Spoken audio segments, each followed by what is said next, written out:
What's cracking, peeps? Happy Saturday afternoon. T-Money up in the heezy. God, my hair's so fucking short. I'm not used to this.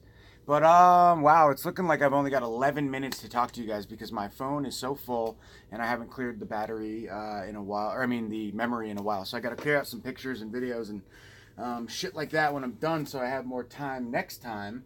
The house was just cleaned.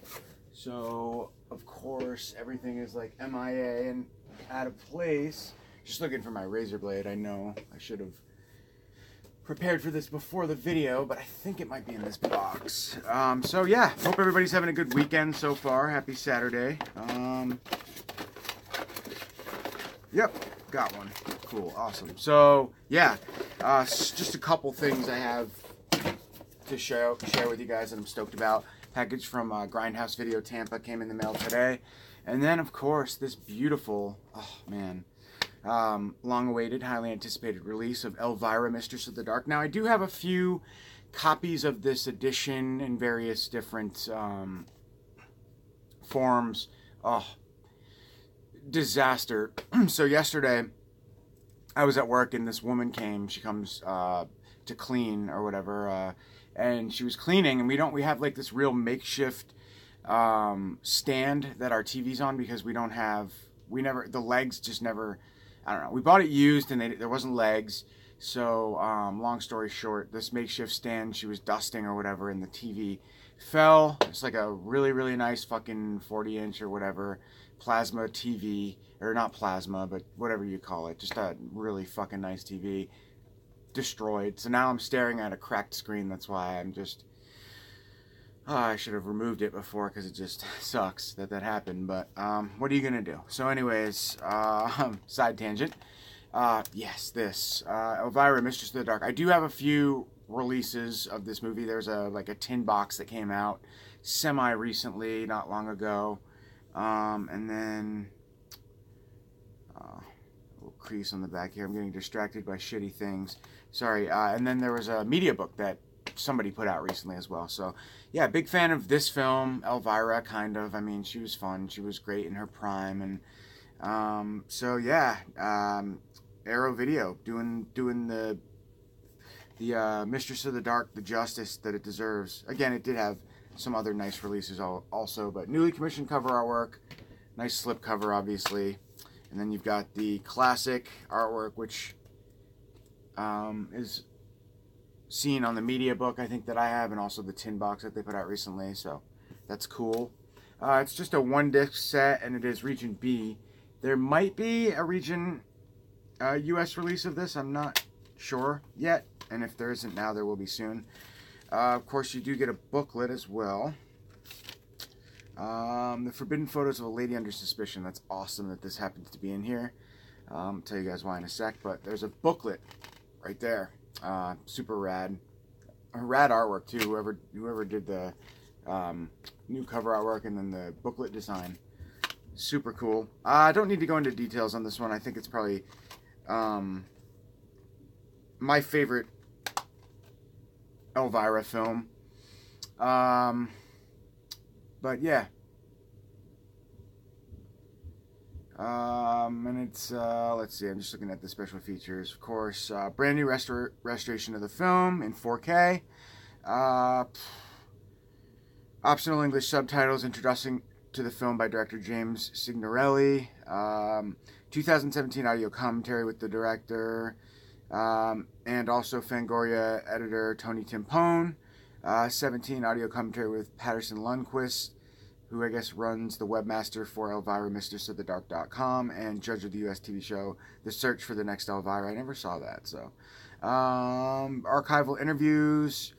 Too Macabre, The Making of Elvira, Mistress of the Dark, newly revised 2018 version of this feature-length documentary of the making of the film, including interviews with various cast and crew and rare, never-before-seen archival material.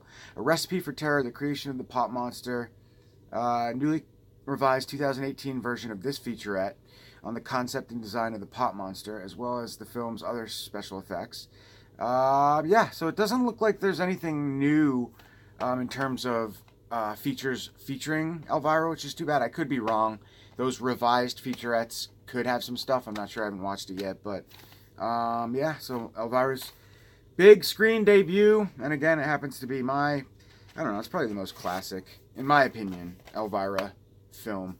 So, I'll read you guys a synopsis, those of you who may not have seen the film. Having just quit her job at a Los Angeles TV horror hostess, Elvira receives the unexpected news that she's set to inherit part of her great aunt Morgana's estate. Arriving in a small town of Faldwell, Massachusetts, to claim her inheritance, Elvira receives a less than enthusiastic reception from the conservative locals, amongst them her sinister uncle Vincent, who, unbeknownst to Elvira, is in fact an evil warlock secretly scheming to steal the old family spellbook for his own nefarious ends.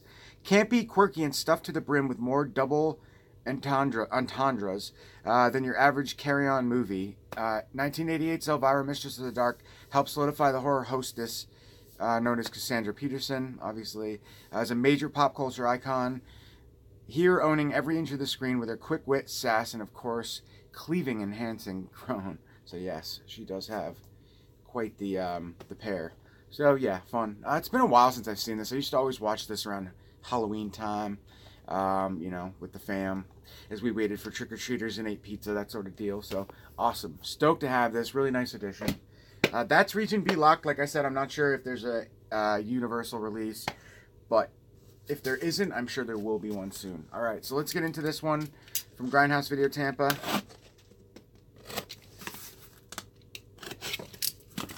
And we have 3 movies, if I can remember correctly. I'm stoked for a couple of these guys, for sure. All right. So first up, we have one that I've never seen, starring the great Clint Eastwood. Hang 'em High. This is a Shout Factory release, number 57 in the Shout Select line. Eastwood is judge, jury, and executioner. It says it all in this Western epic, I'm sure. It's from 1973, I think. No, 68, sorry. Yeah, they strung him up, they left him to die, but they made 2 fatal mistakes. They hanged the wrong man, and they didn't finish the job. So kind of like a Western revenge type, I would say. Oklahoma, 1873, Jed Cooper, played by Eastwood, mistaken for a rustler and killer, is lynched on the spot by crooked lawman Captain Wilson, played by Ed Begley. He's great. Ed Begley, I don't know how to pronounce his name, but he's great. And a rampaging band of vigilantes. But as Wilson and his gang flee the scene, there's one very important detail they've overlooked. Cooper is still alive. Saved in the nick of time by a marshal, he takes on the job of deputy marshal in order to bring hard-handed justice to the Oklahoma Territory, as well as to himself, and to the 9 men who done him wrong. Co-starring Inger Stevens and Pat Hingle. Hang 'em High is a savage and action-packed Western adventure presented to you in the celebratory 50th anniversary edition. Pretty lackluster in terms of special features, audio commentary with film historian Jim Hemphill, and that's it, a theatrical trailer. So that's kind of weak. Of course, they couldn't get anything with the great himself. I don't know why, but cool. So we'll pop this open to show you guys. It's strange how Scream Factory's been doing. They've been wrapping their slipcovers, and then there's a seal underneath as well. I don't know if they're doing that in an effort to protect the slip, but I was going to say it's not really working, but now that I think about it, I don't think I have received anything that's been damaged from Scream Factory since they've been doing that, so maybe it is working. But it makes it more of a pain to get into, so that's one thing. But it's worth it if it's going to prevent damage, for sure. Alright, so let's see. Reversible cover artwork. Kind of cool.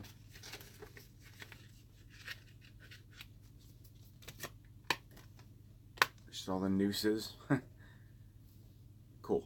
So, yeah, stoked to check this one out, for sure. Obviously, I've been on a bit of a Western kick. And it's really just by nature of, like, companies that I love putting out Westerns, like Kino Lorber, Arrow Video, Scream Factory now. So, I can't honestly say, yeah, well, now that I look at this, there's damage on, like, the corners and stuff on the bottoms, but whatever. I would have gotten into Westerns by choice if it hadn't been for these awesome companies that I, collect. Although my uncle's really into Westerns, and I remember growing up watching some with him. I'm trying to think of this series we used to always watch. Lonesome Dove, I think I saw. I don't know. There were a bunch of films, and TV series as well. I'm trying to think of that big one. Help me out. All right, next up, a new one from Archive Collection. They've been putting out some classic stuff. A lot of like Christopher Lee, Peter Cushing, older Hammer horror lately, which is awesome.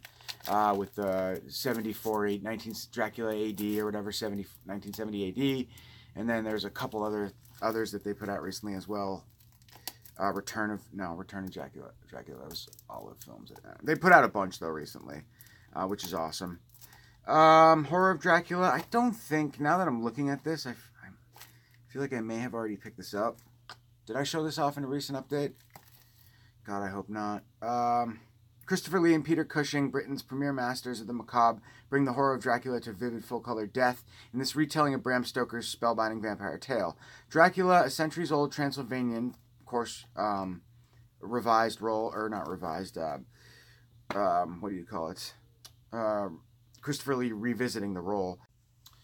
Hey dudes, T-Money back. Sorry about that. So before I knew it, I was not paying attention and I ran out of batteries, but everything happens for a reason, as they say.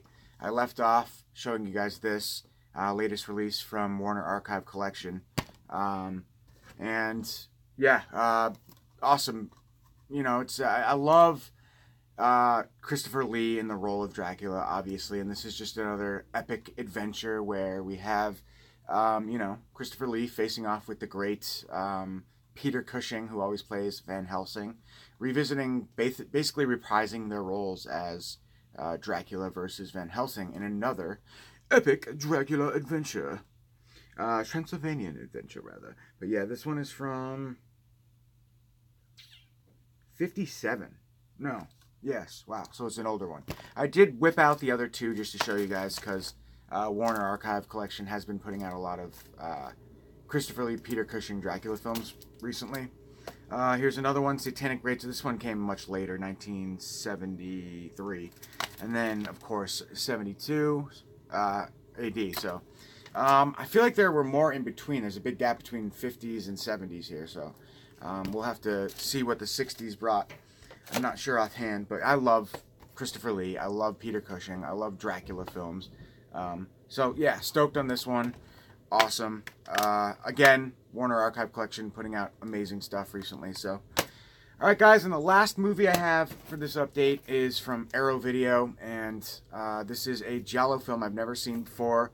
The Forbidden Photos of a Lady Under Suspicion. Who directed this? I don't even know. Before the influence of Argento's Bird with the Crystal Plumage permeated every corner of the giallo genre, another strain of these distinctive Italian thrillers enjoyed considerable success. These melodrama gialli, heavily inspired by Clouzot's Les Diaboliques, relied less on graphic violence and highly body counts and more on psychological tension. Minou leads a pampered but dull life with her frequently absent husband, Peter. One night, while out walking on the beachfront, Minou is accosted by a mysterious blackmailer who informs her that Peter is a murderer. Driven by misplaced loyalty to her husband, Minou gives in to the blackmailer's every perverted whim in exchange for his silence. But as the blackmailer ups the ante, demanding that she submit to his increasingly obscene demands, can Minou hold on to what little remains of her sanity? Written by the prolific Ernesto Giustato, who also did Torso, which is a great giallo, infused with a seductive score by the great Ennio Morricone, amazing songwriter, I guess, whatever you call them. Amazing. Ennio Morricone's done like every soundtrack for every dynamite Italian flick ever. Not really, but he's done a lot of them. Amazing artist. Featuring a memorable I'm fucking up left and right here. Turned by Neves Navarro, a.k.a. Susan Scott, in the role of Minou's best friend. The Forbidden Photos of a Lady Above Suspicion is a trippy giallo delight that brings together the talents of many of the genre's leading lights on both cameras both sides of the camera. This is a brand new 2K restoration of the film, chock full of special features, new audio commentaries, new featurettes. New interviews with writers. The Forbidden soundtrack of the Big Three, a new appreciation of the music of Forbidden Photos, and 70s Italian cult cinema by musician and soundtrack composer is what I wanted to say, by Ennio Morricone. That's the word, composer. But yeah, so amazing. Stoked for this one. Love Giallos. Love all the heads involved in this film, so I'm stoked. Never seen it, and I thought it was awesome that this little card or whatever, you know how you get the cards in the Arrow releases, came with my Elvira release, because now I can remove the Southland Tales. This is what I do, guys. If you ever are wanting to do something with these little like mini postcard things you get in the Arrow releases, if you collect Arrow, a lot of times it's like kind of like a what's the word? You find the cards and then you match them with the movies. It's a game, and it works. So I love having the booklet, the card, going with the correct movie, obviously. So Southland Tales I don't own. I don't really know much about it, but it looks like a more modern day action film starring that sexy chick from I Know What You Did Last Summer. I forget her name now. But go figure, the horror freak that I am, that's how I know her. But yeah, she's sexy. So sexy. So sexy. So sexy now. Alright, guys, I'm out of here. Have a great weekend. Saturday. Merry Christmas. If I don't see you before then, I probably won't, because tomorrow's Sunday. Monday's Christmas Eve. I may do a video depending on what I get in. I know I'm going to be getting a big package from Diabolic, I think, Monday or Tuesday. So Christmas, I don't think the mail's delivered. So hopefully Monday. So maybe I'll see you guys Christmas Eve. And also, I did promise that I was going to do my 500 subscriber contest before Christmas. Did I say that, or did I say before the new year? I'll check and look into that. Either way, it's coming soon. Stay tuned. Have a great weekend. Catch you later. Peace.